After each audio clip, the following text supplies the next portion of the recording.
ആ ശ്രീഭൂലി ഉണ്ടാവും.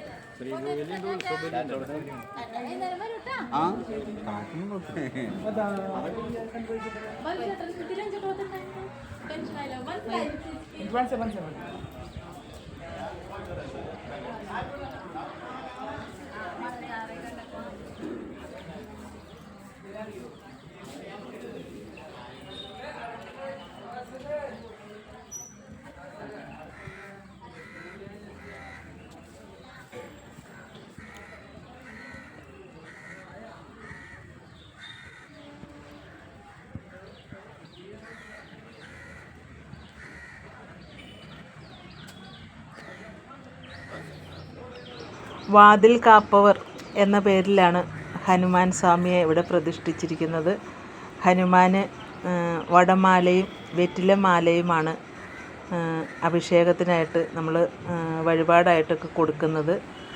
മറ്റ് വഴിപാടുകളൊന്നുമില്ല. ഹനുമാൻ സ്വാമിയെ തൊഴുത് അനുവാദം വാങ്ങിച്ചിട്ട് വേണം ഭഗവാനെ കാണാൻ പോകാൻ എന്നാണ് ഇവിടുത്തെ പ്രദക്ഷിണ നിയമം. മറ്റ് ക്ഷേത്രങ്ങളിൽ നിന്ന്, മറ്റ് ശ്രീകൃഷ്ണ സ്വാമി ക്ഷേത്രങ്ങളിൽ നിന്നൊക്കെ ധാരാളം വ്യത്യസ്തമായ പ്രതിഷ്ഠകളൊക്കെ ഉള്ള ക്ഷേത്രം കൂടിയാണിത്. കാരണം നമ്മൾ ശ്രീകൃഷ്ണ കഥകളിൽ ഏറ്റവും അധികം കേൾക്കുന്ന നന്ദഗോപരുടെ പ്രതിഷ്ഠയും വസുദേവരുടെ പ്രതിഷ്ഠയും അതുപോലെ തന്നെ മോഹിനിയുടെ പ്രതിഷ്ഠയും പാർത്ഥസാരഥിയുടെ പ്രതിഷ്ഠയും ഗോവർദ്ധനഗിരിയുടെ പ്രതിഷ്ഠയും ഒക്കെ ഇവിടെ ക്ഷേത്രാങ്കണത്തിലുണ്ട്. വലിയ ക്ഷേത്ര മതിൽക്കെട്ടിനകത്ത് വളരെ വിസ്താരമേറിയ ക്ഷേത്രവളപ്പാണ്. അതുപോലെ തന്നെ പ്രതിഷ്ഠയും ഒക്കെ വളരെ ദൂരെയാണ്. ഇത് ശിവൻ്റെ പ്രതിഷ്ഠയാണ്. കണ്ടോ, കുറേ പടികൾ കയറി മുകളിൽ ചെന്നിട്ട് വേണം ശിവൻ്റെ പ്രതിഷ്ഠ ഉള്ളത്. പണ്ട് കാലങ്ങളിലെ തച്ചുശാസ്ത്ര വിധിയും വാസ്തുവിദ്യയൊക്കെ അനുസരിച്ച് തന്നെ പണിതിരിക്കുന്നത് കൊണ്ട് ഒരു ചെറിയ പണ്ട് ഉള്ള ബുക്കുകളൊക്കെ വായിക്കുമ്പോൾ നമുക്ക് മനസ്സിലാകുന്നത് ഈ ഭാഗത്തൊക്കെ കടൽ ആയിരുന്ന കടലോരമായിരുന്നു എന്നുള്ളതാണ് മനസ്സിലാക്കാൻ സാധിക്കുന്നത്. അപ്പോൾ അതിൻ്റെ അനുസരിച്ച് പൊക്കത്തിലാണ് ഈ തറയൊക്കെ കെട്ടി ക്ഷേത്ര നിർമ്മിതി തന്നെ ചെയ്തിരിക്കുന്നത്. ഇത് മോഹിനിയാണ്. മോഹിനിയുടെ പ്രതിഷ്ഠയാണ് ഇവിടെയുള്ളത്.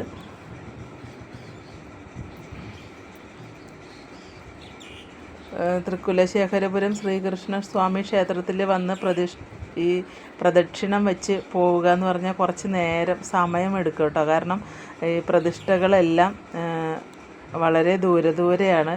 കാരണം ക്ഷേത്ര മൈതാനം വളരെയധികം വിസ്താരമേറിയതാണ്. വളരെ ദൂരെയാണ് ഈ ഉപദേവതാ പ്രതിഷ്ഠകളെല്ലാം വച്ചിരിക്കുന്നത്. അപ്പോൾ പ്രദക്ഷിണ വഴിയിലൂടെ ഇങ്ങനെ നമ്മൾ കുറേ നേരം നടന്ന് പോകേണ്ടി വരും. തമിഴ് ശൈലിയിലെ വാസ്തുവിദ്യ നിർമ്മാണ പ്രകാരമാണ് നിർമ്മിച്ചിരിക്കുന്നത്. അകത്ത് ഭഗവാനോടൊപ്പം ഭഗവാന്റെ നേരെ തിരിഞ്ഞ് നമുക്ക് ശ്രീകോവിലിൻ്റെ നേരെ ഓപ്പോസിറ്റായിട്ട് തന്നെ ഗരുഡനും ഒരു കുഞ്ഞു കോവിലുണ്ട്. അതുപോലെ തന്നെ ഈ കന്നിമൂല ഗണപതിയും ശ്രീകൃഷ്ണ ഭഗവാന്റെ ശ്രീകോവിലിന് തൊട്ട് പുറകിലായി അനന്തനും ഇവിടെയുണ്ട്. ചതുർബാഹുവായിട്ടുള്ള ഭഗവാനാണ് ഇവിടെ ഉള്ളത്. കേരളത്തിലെ വൈഷ്ണവ ക്ഷേത്രം എന്നുള്ള നിലയിൽ തൃപ്തികരമായ രീതിയിലുള്ള ഒരു പ്രശസ്തി ഈ ക്ഷേത്രത്തിന് ലഭിച്ചിട്ടുണ്ടോ എന്നുള്ള കാര്യത്തിൽ സംശയമാണെന്ന് ഞാൻ ആദ്യമേ പറഞ്ഞത് അതുകൊണ്ടാണ്. ഇങ്ങനെയൊരു ക്ഷേത്രമുണ്ടോ എന്ന് അറിയില്ലാത്തവർ ധാരാളമുണ്ട്. കൊടുങ്ങല്ലൂർ രാജകുടുംബത്തിൻ്റെ കുലദേവതാ ക്ഷേത്രം കൂടിയാണിത്. ഇനി നമ്മൾ ചെല്ലുന്നത് പാർത്ഥസാരഥിയുടെ അടുത്തേക്കാണ്. ഇവിടെ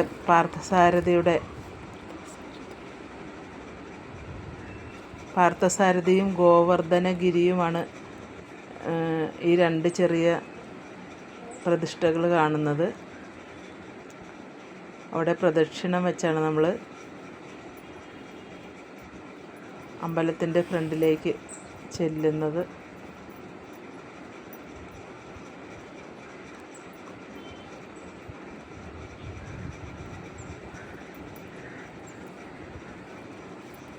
അഷ്ടമി രോഹിണിയോടനുബന്ധിച്ച് നടക്കുന്ന വിശേഷാൽ പൂജകളാണ് ഏറ്റവും പ്രത്യേകതയുള്ളത്. ദശാവതാര ചന്ദനച്ചാർത്ത് ഏറ്റവും പ്രാധാന്യമേറിയ വഴിപാടായിട്ട് നടത്തപ്പെടുന്നുണ്ട്. ഗുരുവായൂരുള്ളതുപോലെ തന്നെ ഇടത്തരികത്ത് കാവ് എന്ന് പറയുന്നത് പോലെ തന്നെ ഇവിടെയും ഇടത്തു ഭാഗത്തായിട്ട് മഹാലക്ഷ്മിയാണുള്ളത്. മഹാലക്ഷ്മിക്ക് പ്രതിഷ്ഠ ഇവിടെ. അമ്പലത്തിലെ ഏറ്റവും പ്രധാനപ്പെട്ട വഴിപാട് എന്ന് പറയുന്നത് പാൽപ്പായസമാണ്.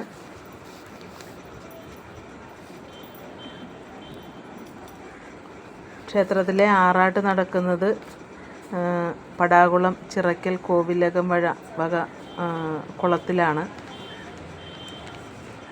ഇത്രയും ദൂരം പ്രദക്ഷിണ വഴിയിലൂടെ നടന്നാണ് നമ്മൾ വീണ്ടും അമ്പലത്തിൻ്റെ പ്രധാന നടയിലായ കിഴക്കേ നടയിലേക്ക് എത്തുന്നത്. അവിടെ ആനപ്പന്തലും മുഖ്യ കവാടവും വലിയ ഒരു ബലിക്കല്ലും ഒക്കെ ഉണ്ട്.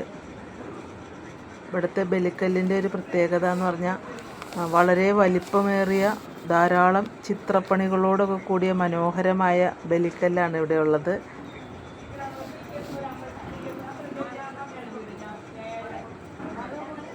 വിഷു തുടങ്ങി 10 ദിവസം ഇവിടെ ഉത്സവമാണ്. ഉത്സവത്തിന് കലവറ നിറയ്ക്കലും പറ നിറയ്ക്കലും മറ്റ് വഴിപാടുകളും എല്ലാം കൃത്യമായിട്ട് നടക്കുന്ന സ്ഥലമാണ്. വൈകിട്ട് കുട്ടികളുടെ പരിപാടികളും കലശാഭിഷേകവും ധാരാളം പൂജകളും വഴിപാടുകളും ഒക്കെ നടക്കുന്നത് ഈ സമയത്താണ്. രാജകുടുംബത്തിൻ്റെ സ്ഥാനാരോഹണ ചടങ്ങുകൾ നടക്കുന്ന ഈ കൊടുങ്ങല്ലൂർ രാജകുടുംബത്തിൻ്റെ സ്ഥാനാരോഹണ ചടങ്ങുകൾ നടക്കുന്നത് അരിയിട്ട് വാഴ്ച എന്നാണ് അതിന് പറയുന്നത്.